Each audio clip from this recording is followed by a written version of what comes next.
우리 아브라함이 믿음으로 의롭다 하심을 받았다. 우리 지난주에 말씀에 봤어요. 아브라함이 하나님 앞에 믿음으로 의롭다 하심을 받은 건 할례하고 상관이 없다는 거죠. 할례 받기 전의 사건이었으니까. 하나님이 아브라함을 밖으로 이렇게 부르시면서 저 하늘에 수많은 별 봐라. 너의 후손이 저 수많은 별들과 같을 것이다. 너는 많은 민족의 조상이 될 것이다. 그 하나님의 말씀을 아브라함이 믿었다는 거예요. 그리고 하나님은 하나님을 믿은 그 아브라함을 의롭다 여겨주셨다는 거죠. 그런데 하나님의 그 말씀을 듣고 믿은 아브라함이지만 그 하나님의 말씀이 바로 이루어지진 않았어요. 우리가 알다시피 시간이 한참 지났는데 하나님의 약속이 이루어지지 않아요. 그래서 아브라함과 사라가 어떤 방법을 쓰죠? 여종 하갈을 통해 아들을 낳읍시다. 그래서 태어난 게 이스마엘이죠. 그런데 하나님은 그 아들은 내가 약속한 아들이 아니라는 거예요. 내가 너에게 약속한 아들은 너와 너의 아내 사레를 통해서 태어날 자손이라는 거죠. 그렇게 이스마엘이 태어났음에도 불구하고 또 세월이 한참을 지났어요. 그런데도 하나님은 묵묵부답 아무 말이 없으셨어요. 그러면 아브라함의 믿음이 좀 약해질 만하지 않나요? 그렇겠죠? 그런데 하나님으로부터 약속을 받은 그 시간, 아브라함이 하나님을 믿었고 하나님이 그를 의롭다 여겨주신 그 시간으로부터 시간이 가면 갈수록 아브라함에게 그리고 사레에게 자식을 낳을 수 있는 여건은 점점 더 희박해지는 거죠. 가능성이 점점 줄어드는 거예요. 그런데 이제 99세가 되었을 때 하나님이 다시 찾아오시죠. 그러면서 다시 하나님 말씀하시며 그때서야 하나님께서 아브라함에게 할례를 명하셔요. 그래서 99세에 아브라함이 할례를 받았고, 그리고 사라는 이미 태가 닫혔다. 더 이상 여성으로서 자식을 낳을 수 없는 그런 신체 조건이 됐다는 거예요. 그런데 그러한 아브라함과 사라에게 아브라함이 100세가 되던 그 해에 아들 이삭이 태어나게 되는 거죠. 참 하나님은 신기하셔요. 알 수가 없어요. 우리에게 말씀하셨으면 그 말씀에 희망을 발견하게 하셔야 되는데 하나님의 약속을 받은 그 순간부터 우리에게 점점 희망을 잃어버리게 만드셔요. 어떻게 보면 하나님이 우리를 시험하시는지 모르겠어요.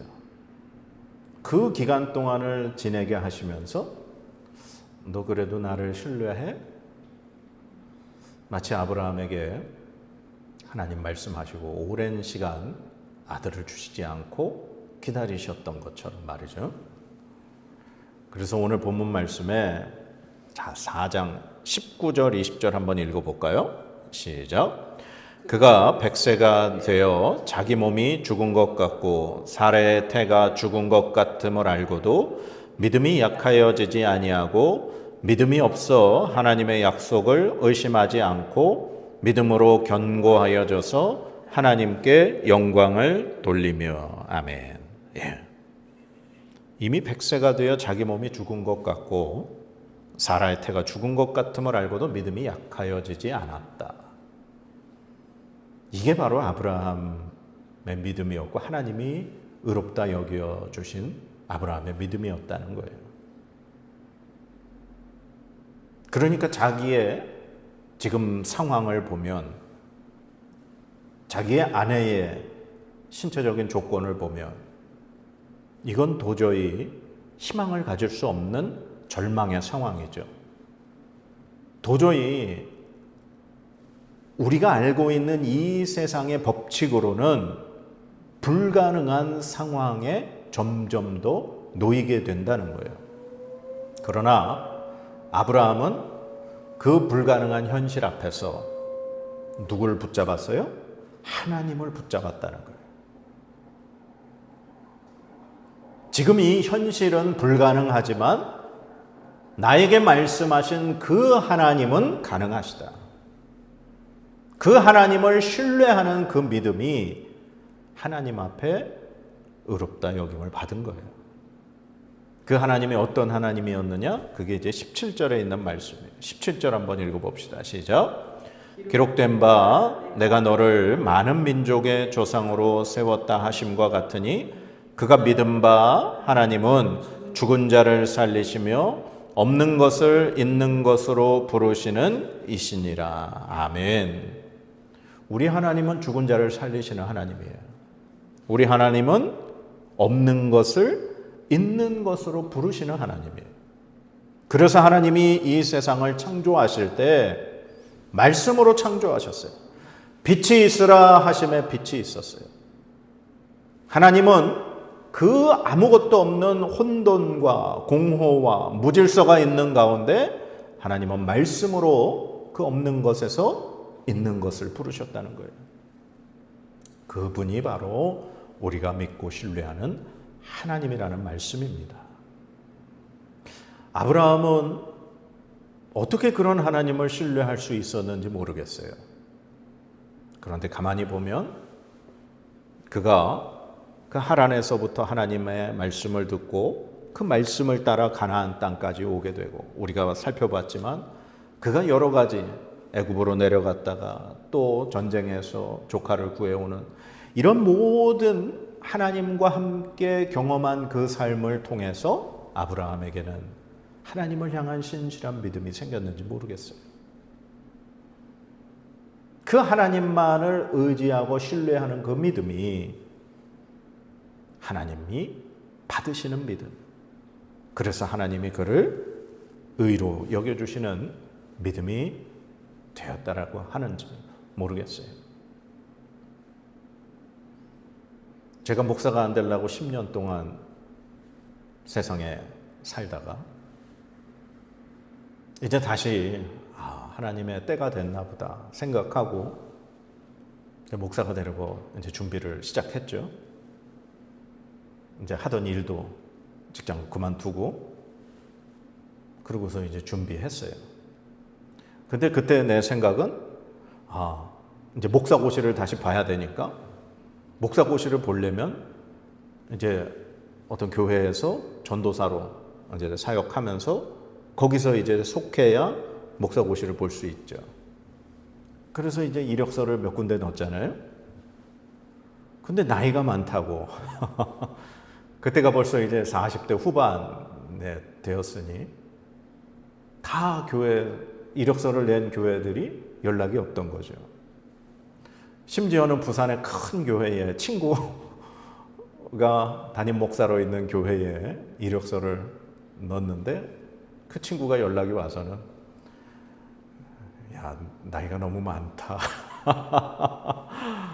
그러면서 거절당했어요. 다시 목사가 되려고 준비하고 하나님 제가 이제 다시 주님의 일을 하겠습니다라고 하면 나는 일이 잘 풀릴 줄 알았죠. 근데 다 막힌 거예요. 근데 하나님은 제 마음에 개척하라는 마음을 주시는 거예요. 근데 이 거제 땅에 아는 사람도 없고 가진 돈도 없고 그때 여기 한국 와가지고 한 5년 일해서 받은 퇴직금 한 500만 원이 전부였어요. 근데 그걸 가지고선 어떻게 개척을 해요? 하면서 참 고민을 몇 달을 했던 것 같아요. 그러나 하나님께서 그 마음을 자꾸 주셔서 결국에 알겠습니다. 하나님 순종하는 마음으로 그 500만 원 가지고 보증금으로 얻을 수 있는 공간을 찾아다니기 시작한 거죠. 그래서 결국 시작하게 된 우리 첫 번째 장소의 예배 장소가 거기였어요. 점점 하나님의 일을 하게 하셔서 결단을 하려고 했는데 상황은 막혔어요. 근데 하나님은 자꾸 그 개척 마음 주셔서 그 말씀에 순종하면서 시작을 했더니 어느덧 벌써 개척한 지가 6년이 지나가고 있는 거예요. 그런데 6년 동안 한 번도 월세를 못 내거나 힘든 일이 없었어요. 사람이 없는 것뿐이지 하나님이 지금까지 순종해서 6년 동안 이 교회의 이 자리를 지켜나가면서 하나님이 다 도와주시고 필요할 때마다 꼭 1년마다 하나님이 한 사람씩을 보내주셔서 그 사람을 통해 교회가 유지될 수 있도록 하나님이 해주셨어요. 제가 한 게 아무것도 없어요. 그냥 하나님 신뢰하고 시작한 것뿐이에요. 오늘 하나님이 이 아브라함을 통해서 그리고 제가 경험한 하나님이 우리에게 원하시는 건 하나님을 믿고 신뢰하길 원하시는 거예요. 우리의 상황을 바라보지 말라고 말씀하시는 거예요. 아브라함의 상황도 100세가 되고 사라도 태가 다쳐서 죽은 몸 같았지만 하나님은 죽은 자를 살리시는 하나님이라는 거예요. 하나님은 없는 것을 있는 것으로 부르시는 하나님이라는 거예요. 우리가 해야 될 일은 그 하나님을 믿고 신뢰하는 것뿐이라는 거예요. 그러면 하나님이 하신다는 거예요. 마치 절벽에서 그냥 그 밑으로 한 발 내딛어서 뛰어내리라고 말씀하시는 것 같아요. 우리는 두렵죠. 우리는 불가능하다고 생각하죠. 여기 한 발자국만 내딛으면 우리 죽는다고 생각하죠. 그런데 하나님은 나 믿어? 그러면 발을 내딛어라. 하나님 그렇게 말씀하시는 것 같아요. 근데 우리가 가지고 있는 그 모든 것들을 내려놓고 하나님 신뢰하고 한 발을 탁 내딛은 순간 하나님이 독수리의 날개로 우리를 업어 하늘 높이 올라가게 하시는 줄 믿습니다. 아브라함이 믿은 그 하나님, 그리고 제가 경험한 하나님은 예수 그리스도를 죽은 자 가운데서 살리신 분이에요. 그래서 우리도 그 하나님을 믿으면 하나님이 우리를 의롭다 여겨주시고 아브라함에게 베푸셨던 그 은혜와 기적을 우리에게도 베풀어 주시겠다고 약속하고 계시는 거예요. 그래서 오늘 24절 25절 우리 한번 읽어보겠습니다. 시작. 의로 여기심을 받을 우리도 위함이니 곧 예수 우리 주를 죽은 자 가운데서 살리신 이를 믿는 자니라. 예수는 우리가 범죄한 것 때문에 내줌이 되고 또한 우리를 의롭다 하시기 위하여 살아나셨느니라. 아멘. 이런 하나님을 믿는 모든 자에게 하나님의 약속은 반드시 이루어지는 줄 믿습니다. 이 하나님을 믿는 자에게 하나님이 주신 약속은 세상의 상속자가 될 것이다. 우리가 모든 아브라함의 믿음의 후손이기에 아브라함에게 약속하셨던 그 세상의 상속자가 될 것을 우리에게 주신다는 약속이라는 겁니다. 오늘 읽었던 13절 말씀이 이렇게 되어 있어요. 아브라함이나 그 후손에게 세상의 상속자가 되리라고 하신 언약은 율법으로 말미암은 것이 아니요 오직 믿음의 의로 말미암은 것이니라. 아멘. 우리가 하나님만 신뢰한다면 하나님은 이 세상의 모든 것을 우리에게 주시는 그 약속을 얻게 되는 줄 믿습니다. 사랑하는 여러분, 내 상황이 지금 내 있는 자리가 마치 소망이 끝난 아무 희망도 없는 것 같은 그 마지막 자리에 있다고 생각하십니까? 그러면 그 순간이 하나님을 신뢰할 자리인 줄 믿습니다. 하나님을 신뢰하는 그 벼랑 끝에 믿음이 하나님의 역사하시며 하나님의 일하시는 자리인 줄 믿습니다. 하나님을 신뢰하십시오. 하나님을 바라보십시오. 하나님이 우리와 함께 하심을 믿으시기 바랍니다. 그 하나님의 신실하심이 여러분을 살게 하실 겁니다. 기도하겠습니다. 하나님, 우리의 선 자리는 소망이 없는 자리입니다. 하나님의 말씀이 있음에도 불구하고 우리는 점점 어둠 속으로 들어가는 것 같은 그러한 시간들입니다. 그러나 하나님은 기다리시는 줄 믿습니다. 우리가 온전히 하나님만 바라보며 하나님만 신뢰하기를, 믿음으로 나아가기를 기다리시는 줄 믿습니다. 하나님, 우리가 이 소망의 끝자락에서 하나님을 믿습니다. 하나님을 신뢰합니다.